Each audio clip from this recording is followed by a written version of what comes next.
Hello and welcome to NewsTeam. I'm Kelajanae. The economy is shifting with market drops and mass firings bringing new challenges. We'll break down this wave of uncertainty in today's show.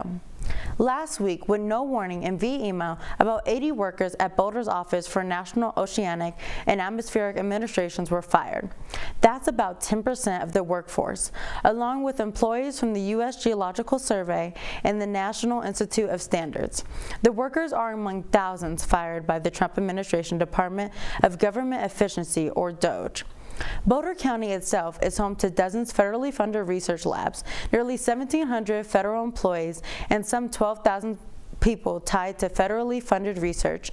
But with firings of NOAA employees across the nation, scientists and politicians are voicing fears about potential interruptions to our nation's weather forecast.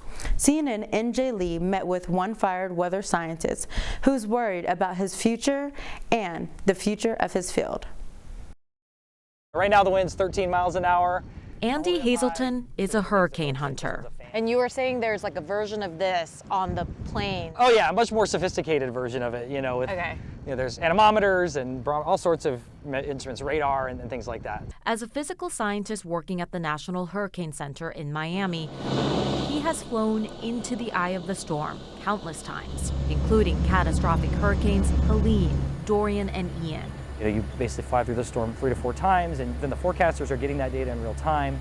They're using that for their advisories to tell people, hey, this is where the storm is, this is how strong it is. But as of last week, Andy is out of a job. And your last day was Thursday? Last Thursday, yes, ma'am. Yeah. He was one of the hundreds of employees at the National Oceanic and Atmospheric Administration, or NOAA, whose roles were abruptly terminated as part of the Trump administration's sweeping efforts to drastically slim down the federal government.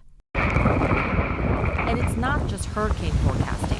Most divisions of NOAA, which researches everything from the weather to oceans to biodiversity, were affected by the cuts, raising alarm bells across the scientific community about the potential impacts on public safety and the economy. This is Biscayne Bay. We're out of the Black Point Marina. Right there at that point there is right where Hurricane Andrew, the center of it, made landfall back in 1992. Andrew was the strongest hurricane to hit South Florida in 1992, only the 4th Category 5 hurricane that century to make landfall in the U.S., leaving in its path catastrophic destruction. This is the track forecast error. In the 30-plus years since Hurricane Andrew, Andy and scientists like him have helped make huge improvements to hurricane modeling and forecasts. Your 5-day here is only 100 miles off. When he wasn't out on storm flight missions, Andy built codes and graphics that helped predict the path and strength of future hurricanes. A 5-day forecast now is as accurate as a 1-day forecast in Hurricane Andrew. So think about that. You have 5 days to prepare versus 1. You can convince people to evacuate. You can do a lot more things to prepare your home. So we've really come a long way. We have. Right up until he was fired, Andy says he and his colleagues had been busy preparing for the upcoming hurricane season just a few months away. Now he is entirely unsure what the mass firings at NOAA will mean for the unfinished work.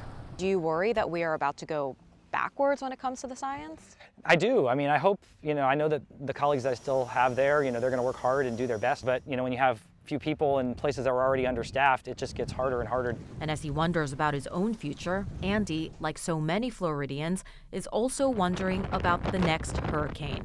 What does it mean for you that you can't do the work that you want to be doing? I worry for the safety of the people here, my friends, my neighbors, our family, and across the board. Here in South Florida, like I said, we've been pretty lucky since Andrew, but if we look historically, that luck won't last forever. The job market experienced a major spike in layoffs last month. U.S. employers plan to eliminate more than 172,000 positions in February, according to the latest report from Challenger Gray and Christmas. Researchers there say this was the 12th largest monthly total in the firm's 32-year history of tracking this data. The other 11 times happened while the U.S. was in the middle of a recession. Most of the job cuts came in the government sector, led by layoffs by the Trump administration. Other areas with high layoffs include retail, technology, and consumer products. The Bureau of Labor Statistics is releasing its February job report on Friday. Major retailers like Target and Best Buy are warning consumers to expect higher prices if President Trump imposes new tariffs on imports from Canada, Mexico, and China. The administration says these measures are necessary to combat drug trafficking and protect national security. The tariffs include a 25% duty on imports from Canada and Mexico, and a 20% tariff on goods from China. Target CEO warns that customers could see prices increase as early as this week, particularly on fresh produce imported from Mexico, causing some consumers to stock up out of fear that prices will soon skyrocket. Best Buy is also sounding the alarm, saying prices on electronics are highly likely to rise as the company adjusts to new tariffs. Customers are being advised to prepare for increased costs as retailers adjust to the new trade policies. Tariffs will also have an effect on grocery prices. This will include tomatoes, strawberries, and peppers. If the prices of these foods rise, will you change your grocery plan? NewsTeam Boulder reporter Yutong Chi takes a look at how this might affect meal plans for students. On Tuesday, the Trump administration issued a 25% tariff on Mexico and Canada, which may raise the price of essential goods. Due to their short shelf life, fresh groceries are the first to be impacted. Most likely, prices are going to go up on items like berries that aren't in season in the U.S. right now, and then peppers and squash and avocados. All of those most likely will go up. Also, tomatoes. The Department of Agriculture data shows that Mexico is the leading supplier of fruits and vegetables in the United States. In 2024, more than 90% of imported tomatoes and sweet corn came from Mexico. As the tariff starts influencing the market, it will affect the cost of our menus like pasta, salads, and pizzas. For students who are facing financial issues, that may be bad news. Usually it's just like a couple dinners every once in a while for myself and like friends or whatever, and if we cook together sometimes. I'd probably have to eat more on campus than, But don't be so panicky yet. The effect of tariffs will not significantly influence the market if you change your menus according to their season.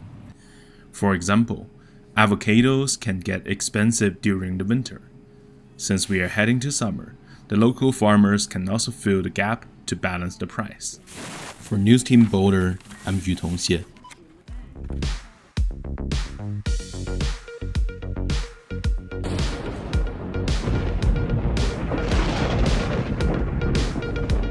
Some adjustments were made to Mardi Gras celebrations in New Orleans Tuesday morning due to severe weather. The Rex and Zulu crews moved up their parade start times and shortened their routes due to the threat of twisters and hail, but marching bands and floats were banned.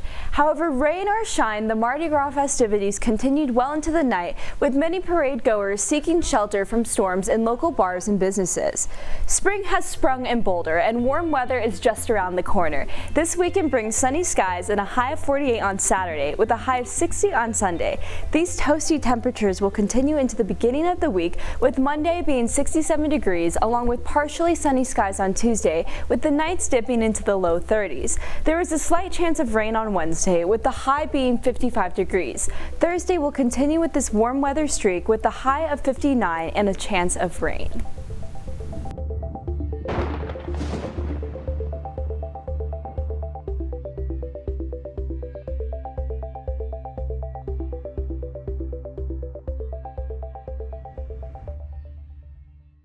When it comes to saving money and improving energy efficiency, windows are often the first place people look for upgrades. One building on campus is taking a major step towards sustainability by launching a renovation project that aligns with the university's climate action plans. Sophie Inglesos is here to tell us more. New excitement arises for the 77-year-old environmental design building, where all the windows, including the ones right behind me, are set to undergo an eco-friendly revamp. During the fall 2024 semester, professionals participated in a scalable Tech Track Adopters Cohort, a learning program based on sustainability and energy efficiency.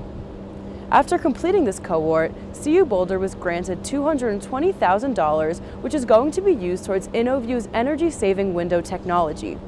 Their goal, to reduce emissions and increase comfort for students and faculty. I think A lot of our energy loss is through the old windows. The U.S. Department of Energy says roughly 30% of your home's heat slips right out of the windows. We ended up going with a window technology that can be applied interior or exterior to existing windows, and essentially turn a single pane window into a double or a triple pane. This new energy-saving tactic is projected to reduce ENVT's energy use by at least 15%, generating a cost savings of about $47,000 per year. CU is deciding how to allocate the saved money. If it's not more windows, it could be, boilers, it could be roofs, it could be sidewalks. There's just always an opportunity to make some repairs to these old buildings, these old awesome buildings on this campus. Yeah. Donaldson said the facilities team here always looks for opportunities to make things more sustainable. The first step is let's use less. So let's stop the waste. This project is almost a poster child for energy reduction projects. This new installation will significantly help CU Boulder reach its climate action plan. The installation is set to start at the beginning of the summer and will end before the fall 2025 semester. I'm Sophie Glezos with NewsTeam Boulder. Stay green, Buffs. CU is working towards cutting down waste. Here on campus, coming back every Wednesday is an opportunity to make a difference, one coffee mug at a time. NewsTeam Emma Stanfill has the story. The container your morning coffee is in might be something you don't think twice about, but the Zero Waste Management Club attempts to change the disposable mentality every Wednesday. So we're trying to encourage people and incentivize them to use their own reusable mug with free coffee.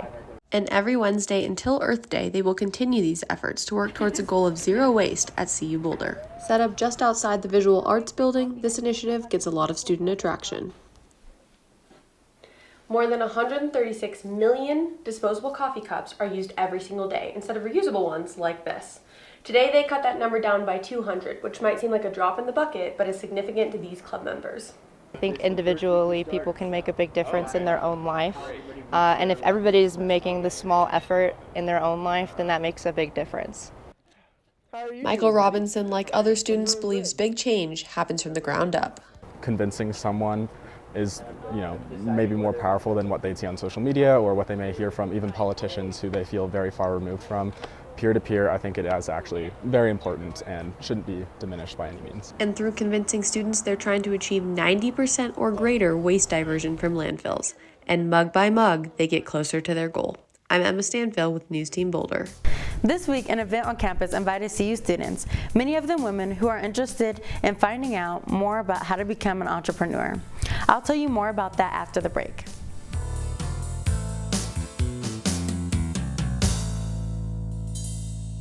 If you've been walking around campus this week, you may have noticed yard signs outside of certain buildings. March is Student Philanthropy Month, and signs have been set up around campus to highlight donor-supported buildings and locations. The Russ Standing Business Building and the beloved Fair and Field were both donated on behalf of CU alumni. So we're giving out swag and little CU merchandise that students can have so that they can know about Student Philanthropy Month. It's a really great way to raise awareness about philanthropy on campus, all the stuff that people have given to campus. The Herd Leadership Council will also hold events outside of select campus locations funded by philanthropy every Wednesday this month to educate students about those who have donated to CU. They are also collecting donations on their website, give2.colorado.edu, the Faculty and Staff Emergency Relief Fund. CU Boulder showcased women leadership and innovation at the Women in Entrepreneurship and Thought Leadership Symposium, bringing together women entrepreneurs to inspire, mentor, and break barriers in business. I was there at the event and have all the details for you. CU Boulder is highlighting women leadership and innovation through the CU Women Entrepreneurship and Thought Leadership Symposium. They said, yeah, but we're just not confident you can do the job. So women entrepreneurs get less venture capital funding. Women entrepreneurs are less often responded to for requests for mentorship. The event addresses key challenges faced by women entrepreneurs. Women entrepreneurs face barriers in leadership and funding. CU Boulder's Women Entrepreneurship Symposium is tackling those challenges, empowering future leaders through mentorship and networking. The symposium plays a crucial role in bringing together current and aspiring women entrepreneurs. This weekend, Daylight Savings begins, so don't forget to spring your clocks forward. That's all we have for you this week on NewsTeam Boulder. I'm Kelajanae Curry. And I'm Emma Cain. NewsTeam streams every Friday at 4 p.m. on YouTube. Have a good week, Buffs.